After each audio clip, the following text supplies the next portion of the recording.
अहानबदा मरुओइबा पाउ पिजरी मणिपुर पुलिस पर्सनल कयाना ngak senduna waithau protected forest area da lam khopchen basing takhaiba haukhre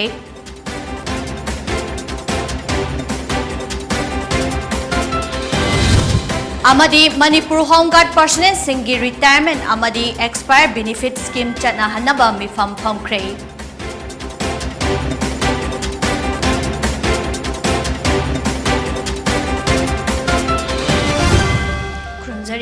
Nubidangi Poni TV Manipuri Pau Meeting Tabiri Bapunama Pulaki Takhelambamna Taramna Okchari Hauzik Pau Sandokna Pijari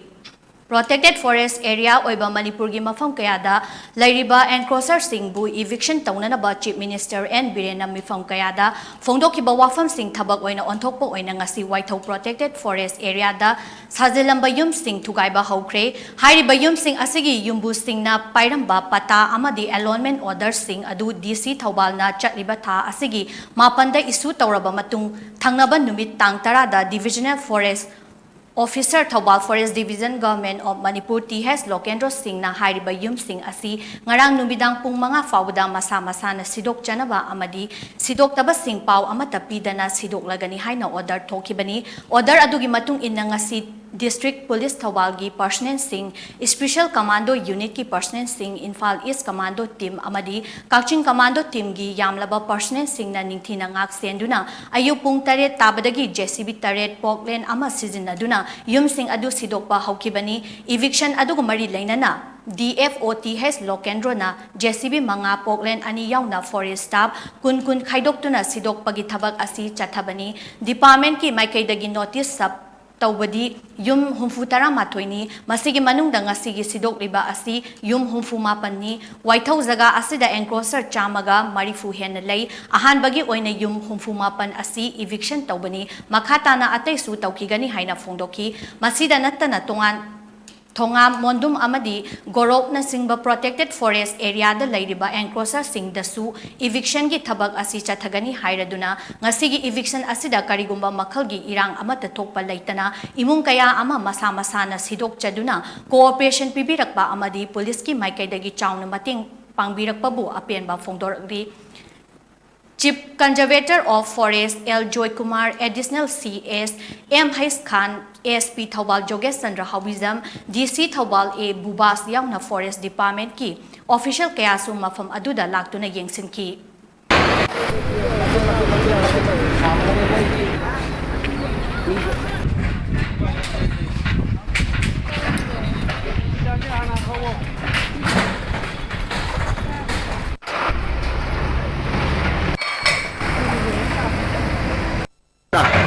Yum maya mana masa-masa di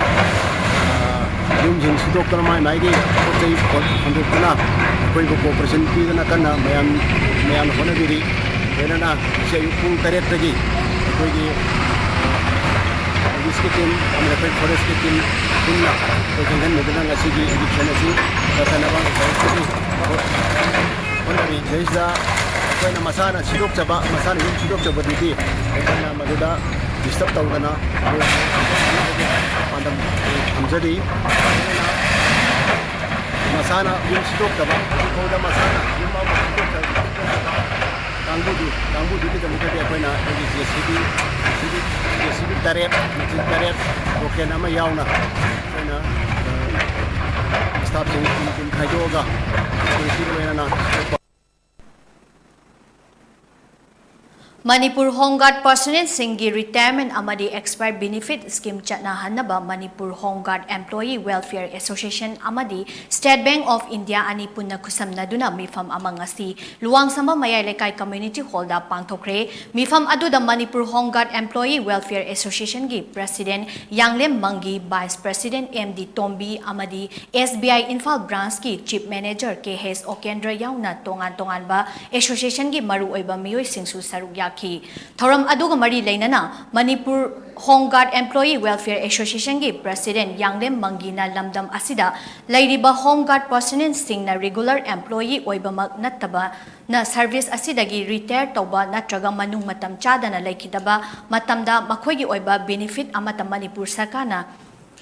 ꯐꯪꯒꯗꯕ ꯂꯩꯇꯕꯅ ꯑꯋꯥꯕ ꯀꯌꯥ ꯃꯥꯌꯣꯛꯅꯕ ꯑꯗꯨ ꯈꯔꯗ ꯑꯣꯏꯔꯕꯁꯨ ꯃꯈꯣꯏꯒꯤ ꯁꯦꯟꯃꯤꯠꯂꯣꯟꯗ ꯐꯒꯠꯅꯕ ꯍꯥꯏꯗꯨꯅ ꯑꯦꯁꯣꯁꯤꯌꯦꯁꯟ ꯑꯁꯤꯅ ꯀꯨꯞꯅ ꯈꯟꯅꯔꯕ ꯃꯇꯨꯡꯗ ꯑꯦꯁꯣꯁꯤꯌꯦꯁꯟ ꯑꯁꯤꯅ ꯁ꯭ꯀꯤꯝ ꯑꯁꯤ ꯍꯧꯗꯣꯛꯆꯕꯅꯤ ꯍꯥꯏꯅ ꯐꯣꯡꯗꯣꯛꯈꯤ꯫ ꯕꯦꯅꯤꯐꯤꯠ ꯁ꯭ꯀꯤꯝ ꯑꯁꯤ ꯍꯧꯗꯣꯛꯈ꯭ꯔꯕꯁꯨ ꯀꯣꯚꯤꯗꯅ ꯃꯔꯝ ꯑꯣꯏꯗꯨꯅ ꯊꯕꯛ ꯑꯣꯏꯅ ꯄꯥꯏꯈꯠꯄꯗꯤ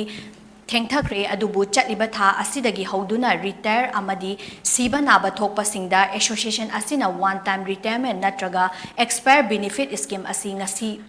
ꯉꯁꯤꯗꯒꯤ ꯄꯤꯅꯅꯕ ꯏꯝꯄ꯭ꯂꯤꯃꯦꯟꯇꯦꯁꯟ ꯇꯧꯔꯦ ꯍꯥꯏꯅ ꯂꯥꯎꯊꯣꯛꯅꯕ ꯃꯤꯐꯝ ꯄꯥꯡꯊꯣꯛꯄꯅꯤ ꯍꯥꯏꯈꯤ꯫ ꯃꯅꯤꯄꯨꯔ ꯂꯩꯉꯥꯛꯇꯁꯨ ꯍꯣꯝ ꯒꯥꯔꯗꯀꯤ ꯔꯤꯇꯥꯌꯔꯃꯦꯟ ꯑꯃꯗꯤ ꯑꯦꯛꯁꯄꯥꯌꯔꯒ ꯃꯔꯤ ꯂꯩꯅꯅ ꯕꯦꯅꯤꯐꯤꯠ ꯁ꯭ꯀꯤꯝꯒꯤ ꯃꯇꯥꯡꯗ ꯃꯤꯠꯌꯦꯡ ꯆꯪꯕꯤꯅꯕ ꯍꯥꯏꯖꯕꯁꯨ ꯂꯩꯈ꯭ꯔꯦ꯫ ꯆꯍꯤ ꯑꯃ ꯐꯥꯔꯛꯀꯗꯧꯔꯕ ꯑꯁꯤ ꯐꯥꯎꯕ ꯃꯔꯤ ꯂꯩꯅꯕ ꯑꯣꯊꯣꯔꯤꯇꯤꯅ ꯊꯕꯛ ꯑꯣꯏꯅ ꯄꯥꯏꯈꯠꯂꯛꯇꯕꯅ ꯑꯦꯁꯣꯁꯤꯌꯦꯁꯟ ꯑꯁꯤꯅ ꯈꯔꯗ ꯑꯣꯏꯔꯕꯁꯨ ꯃꯇꯦꯡ ꯄꯥꯡꯕ ꯉꯝꯅꯕ ꯍꯣꯠꯅꯖꯕꯅꯤ ꯍꯥꯏꯈꯤ꯫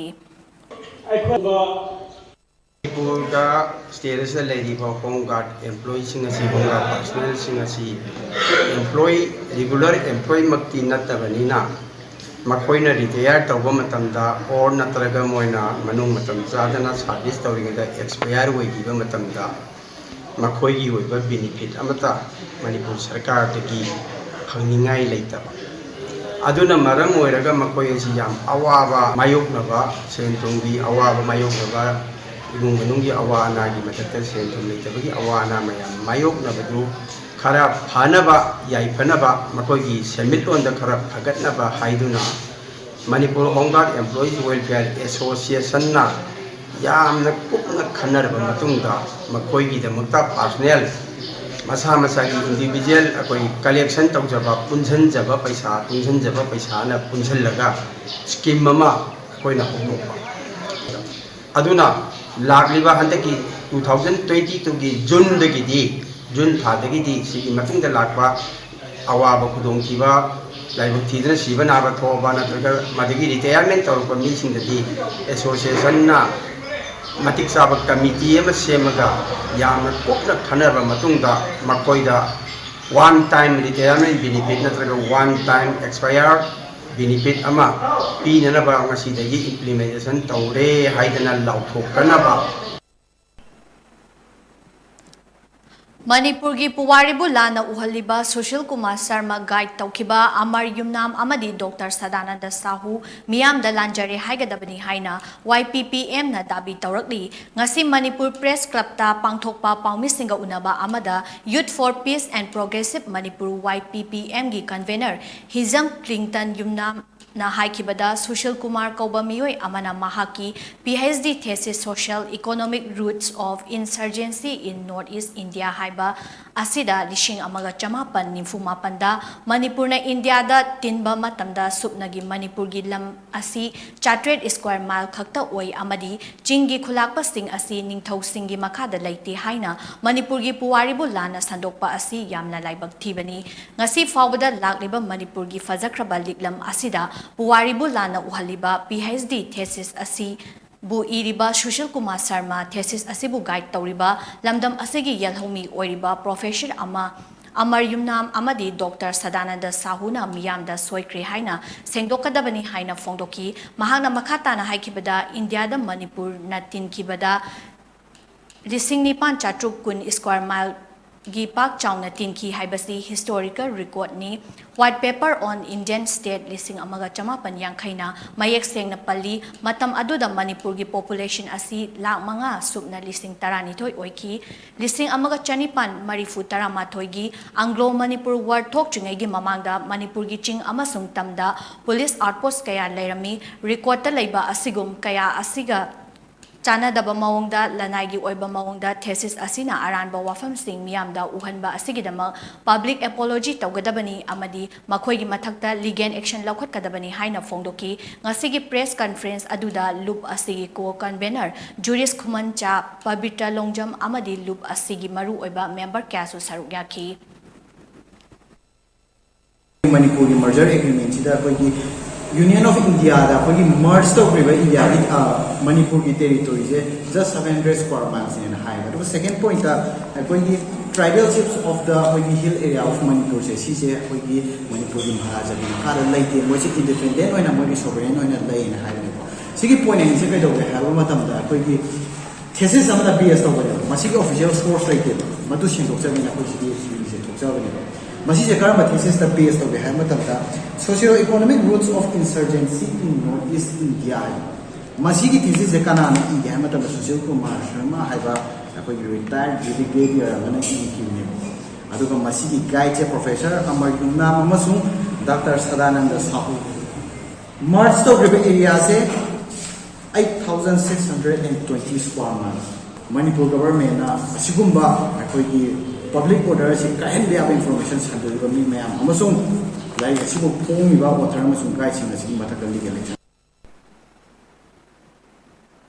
Haurakliba mirolna mahausagi akoibabu ngak senba amadi honglakliba climate change asida kari thodang loba yai haibadu hena khanghannabagidamak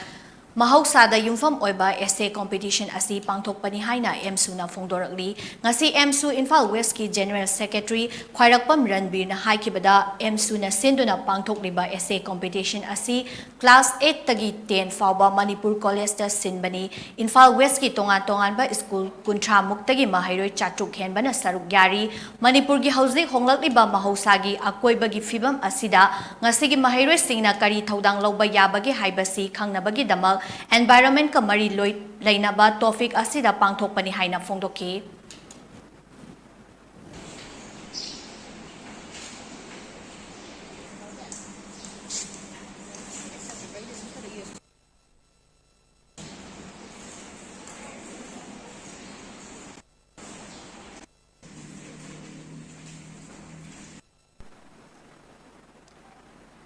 Thaubal district ki manung chanba lilong usoipopi sangom sangdasu lam khopchin basing ngasi takthokpa haukre mafam aduda eviction tawringaida khudakta eviction tawba lepiduna hayeng fawbo matam pibiu haina mafam adugi khunja singna mari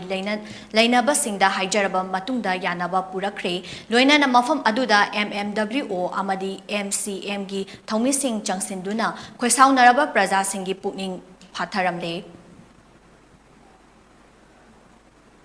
Ngasi Manipuri Literary Association Mala Jiribam na sinduna Malagi ani suba mapok kumon thoram amadi Mala Award Presentation lising ani kunmathoi Jiribam District ki Babu Parada leiba Jiribam Municipal Council JMC Multi Utility Complex Upper Floor of Punjab National Bank Conference Hall da pangthokre ngasi ge ahanba section oina lising ani kunmathoi da Saireng Ibi Maniyai MMC Imphal Kaisam Tes Mani Guwahati Sovita Soibam Yauna Miyoi Tara da MLA Award Khusinaki Ngasigi Thoram Aduda Manipuri Short Story Society India gi ex-president Ingudam Binod Singh Malagi Chairman M Ahmad Amadi Hinghat Gram Panchayat ki Pradhan L. Samrendo Singh na ahanba ayuki section da Chief Guest President Amadi Guest of Honor oina sarugyaki Chief Guest ki warol piraduna Ingudam Binod na haikibada ngasi gi malana sinduna ayibi singda pukning thogat pa oina award piduna ikai khumnaba utkiba asi aduki matik harauzai haina wafam kaya su thamki loina na thoram asigi ani shuba nungthil section da saireng saidanaba haiba saireng amasu pangthoki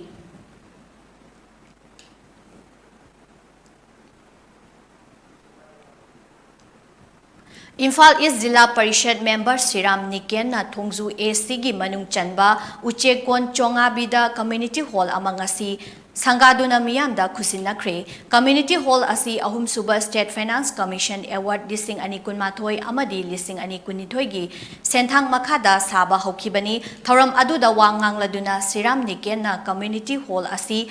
henna pak chauthohan gani haibagi thajabasu miyamda thamki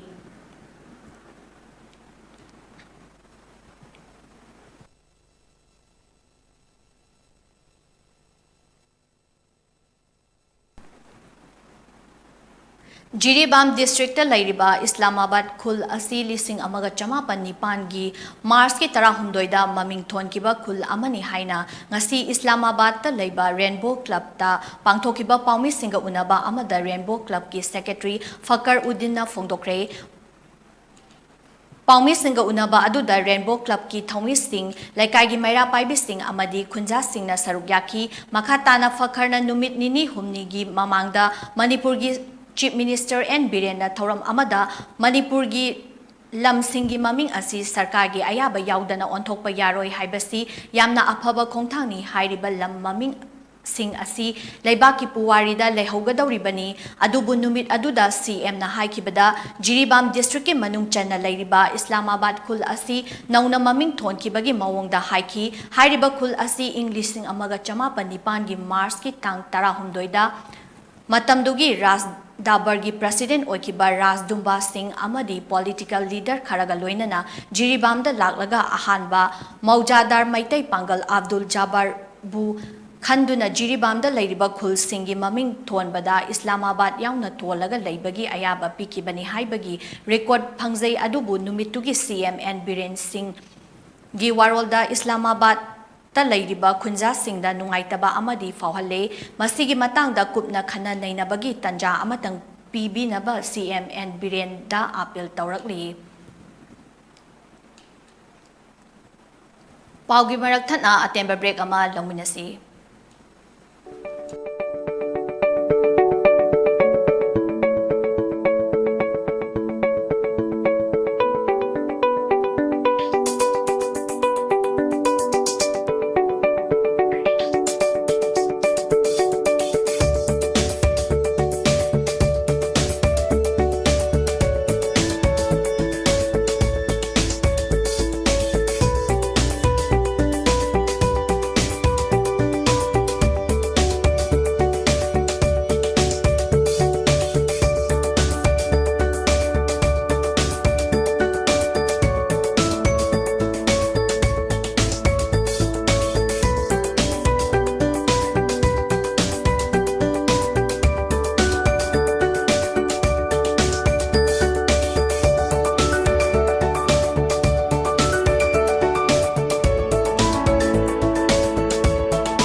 Break matungda taramna okchari makhata ba pau pizari matam kharagi mamangda tidim lambi asi yamna phibam chada ba chatpada nungai taba lambi oirami adubu anauba lengak lakhibadagi ningthina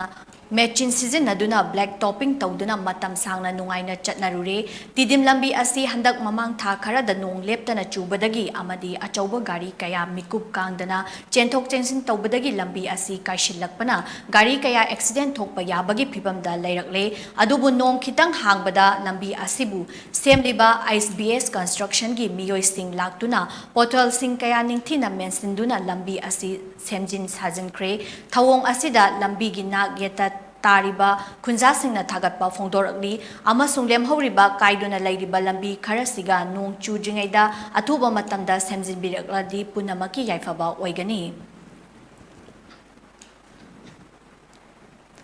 Lakliba Jungi tang taramari asida sanamahi cheng haiba thoram lining thau sanamahi temple board na sinduna kum khudingi pangthokpagum lining thau sanamahi laisangda pangthoklagani haina LSTB gi maiberal oiriba maisnam imoba luwang na phongdorakli wafam asingasi lining thau sanamahi temple board na sinduna haying khongbal upong yumphamda laiba lining thau sanamahi temple board ki office da paumi singa unaba amada phongdokibani thoram asida ireicha khudimakna matam chana Lengbirak ima laimeral sidabi amasung lining thau sanamahida chengbi haibagi thoram asi yaubinaba haiduna lining thau sanamahi temple board na thadorpa cherol amana khangalakli paugi mifam aduda lining thau sanamahi temple board ki senior executive member kaisam ibomcha yauna thauburel kayasu paugi mifam adubu saruk yakhe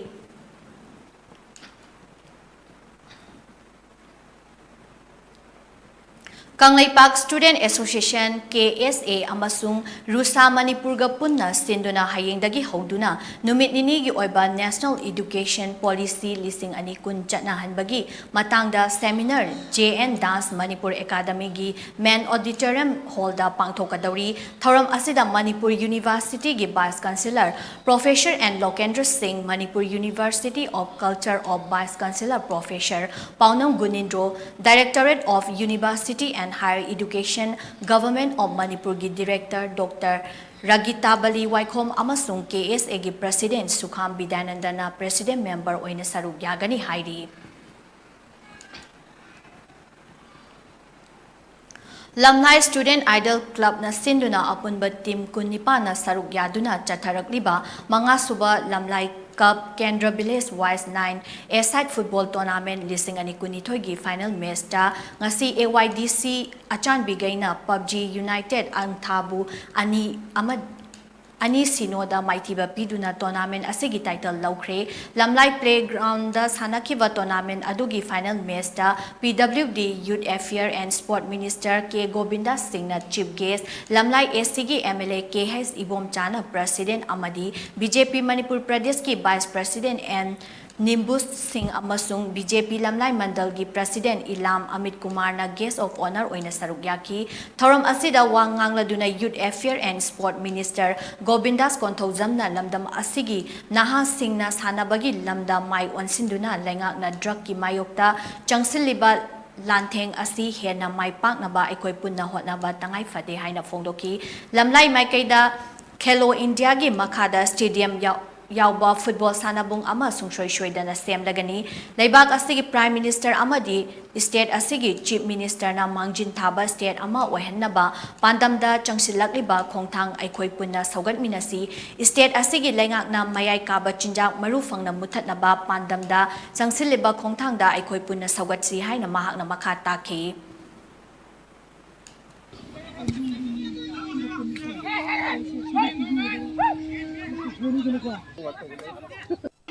21st suba century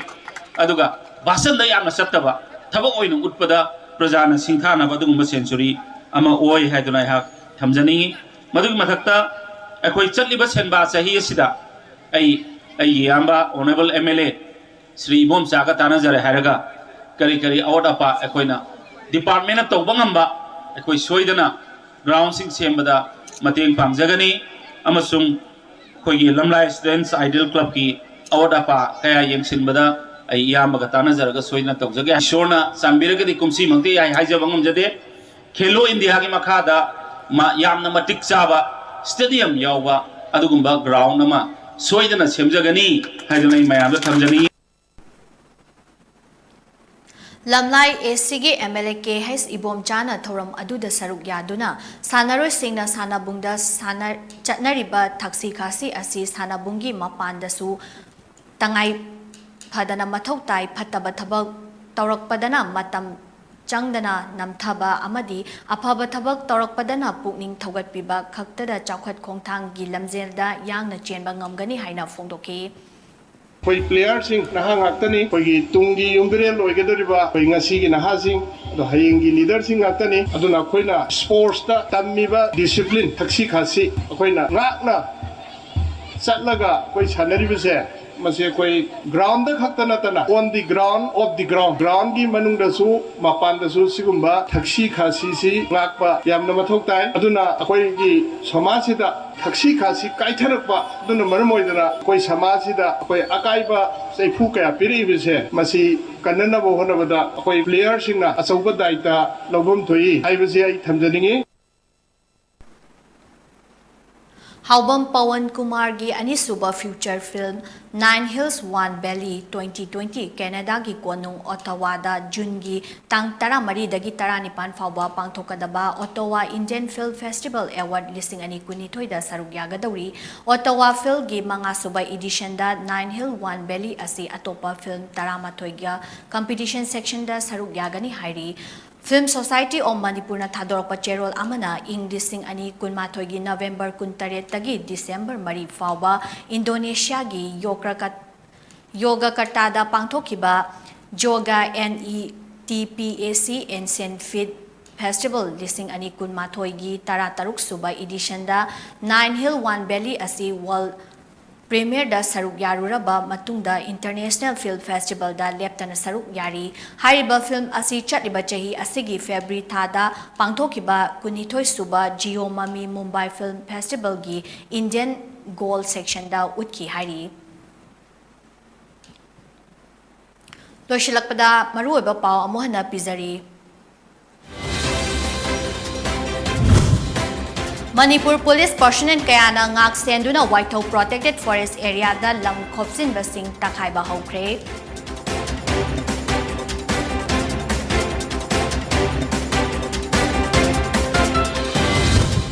Amadi Manipur Home Guard Personnel singi retirement amadi expire benefit scheme chatna hanaba mifam phangkre